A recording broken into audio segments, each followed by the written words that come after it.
James. James. Sebelum kita menyelami labirin batin yang gelap, kita perlu memahami panggung di mana tragedi ini bermula. Dirilis pertama kali pada tahun 2001 oleh Konami untuk konsol PlayStation 2, Silent Hill 2 bukanlah sekadar sequel. Dikembangkan oleh tim legendaris Team Silent, game ini sering disebut sebagai mahakarya horor psikologis terbaik sepanjang masa. Kesuksesan atmosfernya yang mencekam tak lepas dari tangan dingin Masahiro Ito, sang desainer monster yang menerjemahkan trauma menjadi makhluk mengerikan, serta komposisi musik dari Akira Yamaoka yang menangkap rintihan jiwa melalui frekuensi yang tak harmonis.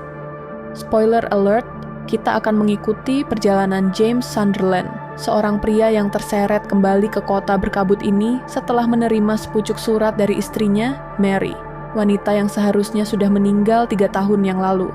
Namun, penting untuk dicatat bahwa Silent Hill 2 memiliki beberapa akhir cerita atau multiple endings yang bergantung pada kondisi psikologis pemainnya.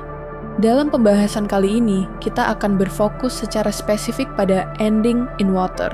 Mari kita bedah bagaimana kota ini menjadi saksi bisu atas penyerahan diri James kepada kegelapan.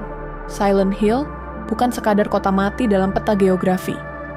Bagi James Sunderland, kota ini adalah perwujudan fisik dari apa yang disebut Albert Camus sebagai the absurd. Dalam bukunya, The Myth of Sisyphus, Camus menjelaskan bahwa dunia pada dasarnya tidak memiliki makna yang melekat. Namun manusia secara naluriah terus haus akan makna tersebut. James datang ke Silent Hill untuk mencari jawaban atas surat dari istrinya yang sudah meninggal 3 tahun lalu. Di tengah kabut yang mengaburkan logika, James adalah Sisyphus modern.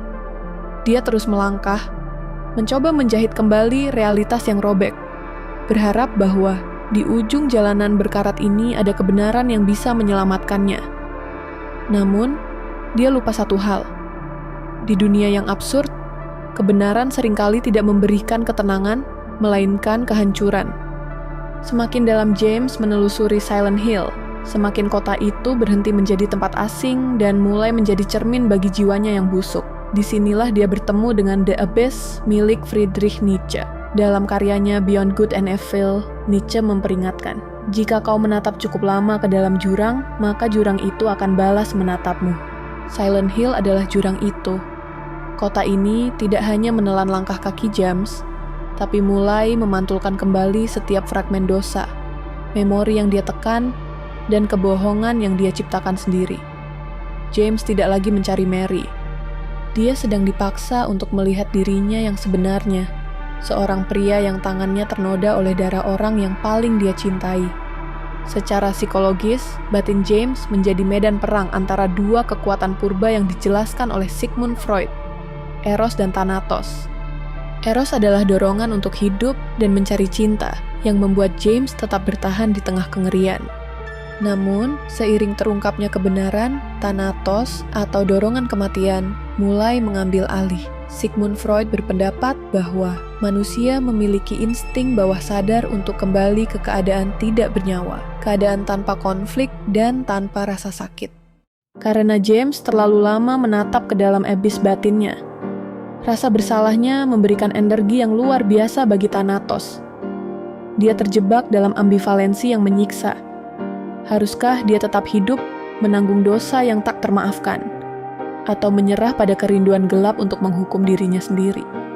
Pada akhirnya, James Sunderland gagal melakukan pemberontakan eksistensial yang disarankan Camus. Dia tidak sanggup lagi menemukan makna di tengah kesia-siaan hidupnya yang telah hancur. Beban realitas bahwa dia adalah pembunuh istrinya sendiri terlalu berat untuk dipikul di atas permukaan bumi. James menyerah pada absurditas. Dia memilih untuk menenggelamkan semua pertanyaan tak terjawab itu ke dasar danau Toluca. Baginya, kematian bukanlah pelarian pengecut, melainkan satu-satunya kejujuran yang tersisa.